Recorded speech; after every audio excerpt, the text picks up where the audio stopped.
La imaginación sociológica, por Charles Wright Mills. 28. 5. El etos burocrático. 3. Entre las consignas usadas por diversidad de escuelas de ciencia social, ninguna tan frecuente como: el objeto de la ciencia social es la predicción y control de la conducta humana. Hoy se oye en algunos medios hablar mucho de ingeniería humana, frase indefinida que a menudo se toma equivocadamente por un objetivo claro y manifiesto. Se le cree claro y manifiesto porque descansa sobre una analogía no discutida entre dominio de la naturaleza y dominio de la sociedad.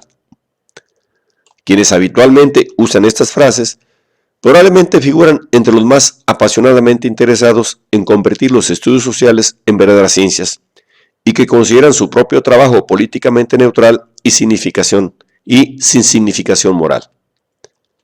Muy frecuentemente la idea básica se enuncia como el atraso de la ciencia social respecto de la ciencia física y la consiguiente necesidad de acortar la distancia. Estas consignas tecnocráticas son el sustituto de una filosofía política entre muchos de los científicos de quienes acabo de hablar. Suponen ellos que van a hacer con la sociedad lo que creen que los físicos han hecho con la naturaleza. Toda su filosofía política está contenida en la sencilla opinión de que solo con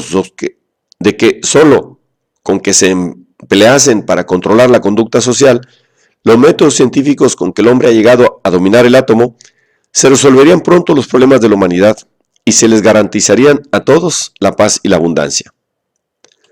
Detrás de esas frases hay curiosas nociones de poder, de razón, de historia, todas ellas cosas poco claras y todas ellas en un deplorable estado de confusión.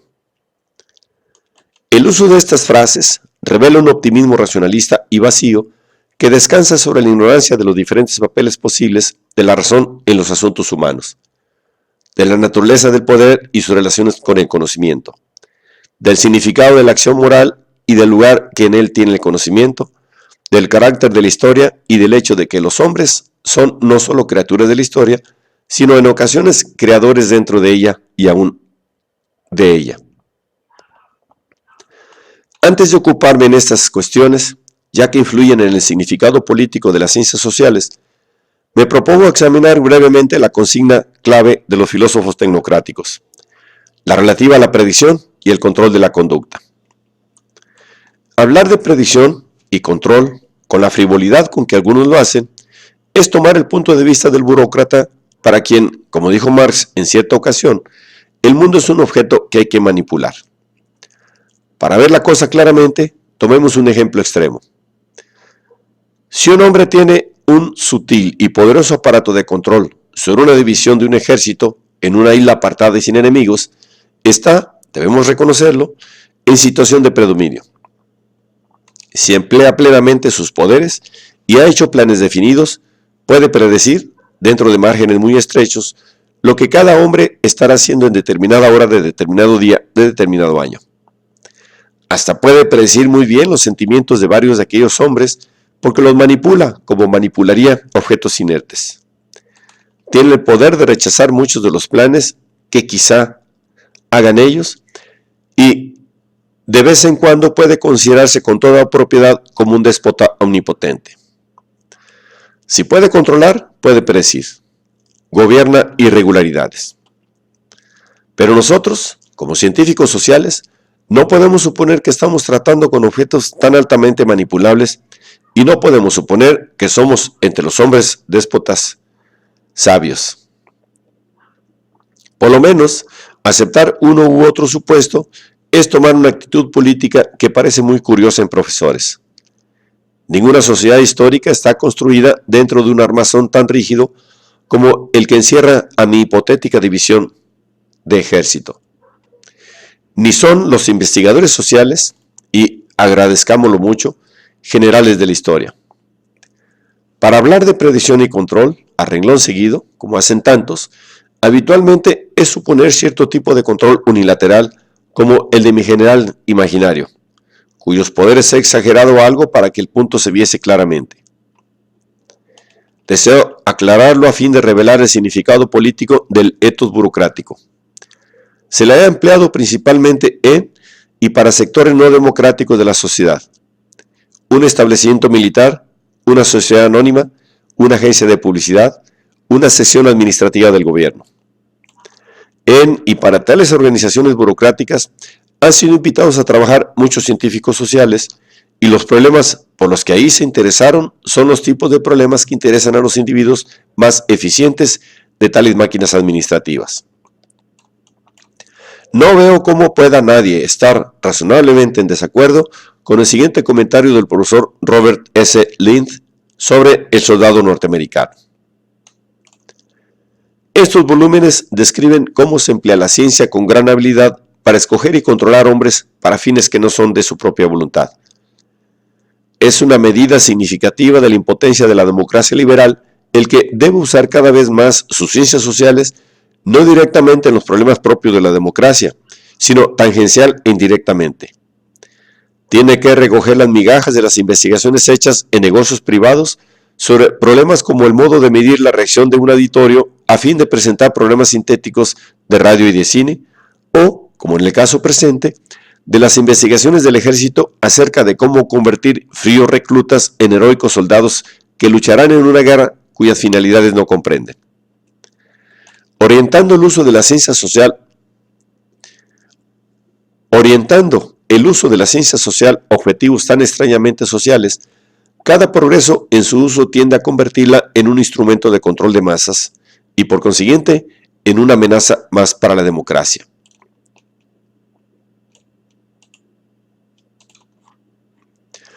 Las consignas de los ingenieros humanos sirven para llevar el espíritu burocrático más allá del uso actual de ese estilo de pensamiento y de método de investigación. Emplear esas consignas como enunciados de lo que uno hace es aceptar un papel burocrático aun cuando uno no lo representa. Ese papel, en suma, es aceptado con frecuencia a base de un como si. Adoptar el punto de vista tecnocrático y tratar de actuar de acuerdo con él como investigador social es obrar como si uno fuera de verdad un ingeniero humano. En la actualidad se concibe frecuentemente el papel del investigador social dentro de tal perspectiva burocrática. Actuar a la manera de como si yo fuera un ingeniero humano podría ser sencillamente divertido en una sociedad en que la razón humana estuviera amplia y democráticamente instalada, pero los Estados Unidos no son esa sociedad. Sean lo que fueren, seguramente es evidente esto. Son una sociedad en que se emplean cada vez más burocracias funcionalmente racionales en asuntos humanos y en decisiones que hacen historia. No todas las épocas se parecen en el grado en que los cambios que se operan dentro de ellas son independientes de un control premeditado y pesan sobre las espaldas de todos los hombres. La nuestra parece ser una época en que las decisiones clave, o la falta de ellas, adoptadas por minorías burocráticamente instituidas, son cada vez más fuente de cambios históricos. Se trata, además, de una época y una sociedad en que la ampliación y la centralización de los medios de control, de poder, incluyen ahora generalmente el empleo de la ciencia social para cualesquiera fines que le asignen los que tienen en sus manos el control de sus medios. Hablar de predicción y control, sin pensar en las cuestiones que plantean, es abandonar toda la autonomía moral y política que uno pueda tener. ¿Es posible hablar de control desde algún otro punto de vista que no sea el burocrático? Sí, desde luego que lo es. Se han concebido diversas clases de autocontrol colectivo. El enunciado adecuado de esa idea incluye todas las cuestiones relativas a la libertad y la racionalidad como ideas y como valores. Incluye asimismo la idea de democracia, como tipo de estructura social y como conjunto de expectativas políticas. La democracia significa el poder y la libertad de los controlados por la ley de cambiar esta, de acuerdo con el consenso sobre determinados principios y aún con modificar estos principios, pero sobre todo significa cierto tipo de autocontrol colectivo sobre la mecánica estructural de la historia misma. Es esta una idea complicada y difícil que más adelante examinaré con algún detalle. Aquí solo deseo indicar que si los investigadores sociales en una sociedad que contiene aspiraciones democráticas, quiere estudiar seriamente las consecuencias de la predicción y el control, deben examinar cuidadosamente esos problemas. ¿Es posible hablar de predicción desde algún otro punto de vista que no sea el burocrático? Sí, desde luego que lo es. Las predicciones pueden apoyarse en regularidades inesperadas, más bien que en controles prescriptivos. Sin tener su control, podemos predecir acerca de aquellos sectores de la vida social sobre los cuales nadie tiene control, aquellos en que las actividades voluntarias y no rutinarias constituyen un mínimo. Los usos del lenguaje, por ejemplo, cambian y persisten por detrás de la espalda de los hombres. Quizá esas regularidades ocurren también en relación con la mecánica estructural de la historia. Si podemos captar lo que John Stuart Mill llamó los principia media de una sociedad, si podemos captar sus tendencias principales, en resumen, si podemos comprender la transformación estructural de nuestra época, podemos tener una base para la predicción. Pero debemos recordar que, dentro de ambientes específicos, los hombres controlan con frecuencia su actuación. El grado en que puedan hacerlo figura entre los objetos de nuestro estudio. Debemos recordar que hay generales verdaderos, así como los hay hipotéticos, y lo mismo directores de empresas y jefes de Estado. Además, como se ha observado con frecuencia, el hecho de que los hombres no sean objetos inertes quiere decir que puedan llegar a conocer las predicciones que se hacen acerca de sus actividades y que, en consecuencia, pueden, y muchas veces lo hacen, redirigirse a sí mismos. Pueden desmentir o cumplir las predicciones. Lo que harán no está todavía sujeto a predicciones muy seguras. Mientras los hombres gocen de cierto grado de libertad, no será fácilmente predecible lo que harán. Pero la cuestión es, decir que el fin real y último de la ingeniería humana o de la ciencia social es predecir, significa sustituir un lema tecnocrático por lo que debería ser una elección moral razonada. También esto es asumir la perspectiva democrática dentro de la que, una vez adoptada plenamente, hay mucha menos elección moral obtenible. La burocratización del estudio social es una tendencia sumamente generalizada. Quizás, a su debido tiempo, se imponga por completo en una sociedad en la que están llegando a ser supremas las rutinas burocráticas. Va acompañada, naturalmente, de una teoría jesuítica y de alto vuelo, que como tal no tiene interacción ninguna con la investigación administrativa.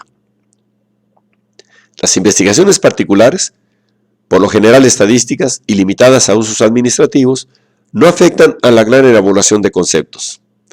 Esta elaboración, a su vez, no tiene nada que ver con los resultados de las investigaciones particulares, sino más bien con la legitimación del régimen y de sus características cambiantes. Para el burócrata, el mundo es un mundo de hechos que hay que tratar de acuerdo con principios firmes. Para el teórico, el mundo es un mundo de conceptos que hay que manipular, muchas veces sin principios discernibles.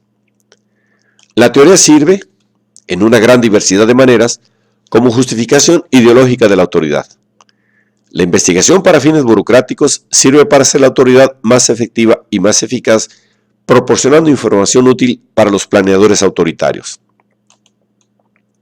El empirismo abstracto es empleado burocráticamente, aunque tiene, desde luego, claras significaciones ideológicas que en ocasiones se usan como tales.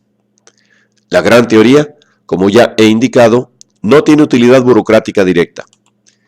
Su significación política es ideológica, y en eso estriba el uso que puede tener. Si estos dos estilos de trabajo, empirismo abstracto y gran teoría, llegasen a gozar una situación de duopolio, o aún a ser los estilos predominantes de trabajo, constituirían una grave amenaza para la promesa intelectual de la ciencia social y para la promesa política del papel de la razón en los asuntos humanos, tal como este papel ha sido clásicamente concebido en la civilización de las sociedades occidentales.